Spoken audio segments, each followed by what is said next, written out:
খুব পরিষ্কার করে আপনাদেরকে একটা কথা বলি যে সাবেক প্রধানমন্ত্রী শেখ হাসিনা ৫ই আগস্ট তিনি বাংলাদেশ থেকে চলে গেছেন। আমরা যতটুকু জানতে পেরেছি তিনি ভারত সরকারের নিয়ন্ত্রণে নির্বাসনে আছেন।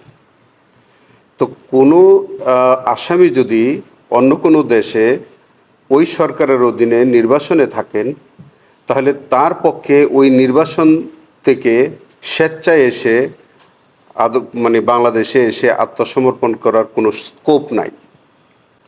অর্থাৎ তাকে ওই দেশের সরকার বন্দি বিনিময় চুক্তির আওতায় বাংলাদেশ সরকারের কাছে হ্যান্ডওভার করবে, অথবা ওই ব্যক্তিকে ওই সরকার বা ইন্ডিয়ান সরকার তাকে পুশব্যাক করতে পারে।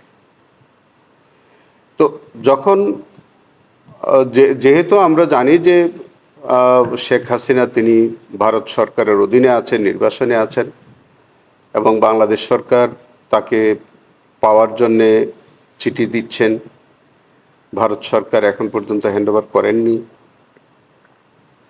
তো এই যে বক্তব্যগুলো যেটা রয়টার্সে বলেছেন যে তিনি আসবেন, তার লোকবল আসবে, একত্রে এসে আদালতে আত্মসমর্পণ করবে, এই বক্তব্যের কোনো আইনগত সুযোগ আমি দেখি না। কারণ হচ্ছে তিনি তো নির্বাসনে আছেন, ভারত সরকারের অধীনে আছেন। তো তিনি স্বেচ্ছায় আসবেন কিভাবে? তাকে তো ওই সরকারের মাধ্যমে আসতে হবে।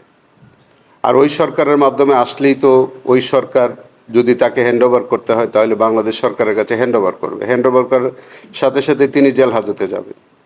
সো আত্মসমর্পণ করার কোনো সুযোগ আছে বলে আমার কাছে মনে হয় না।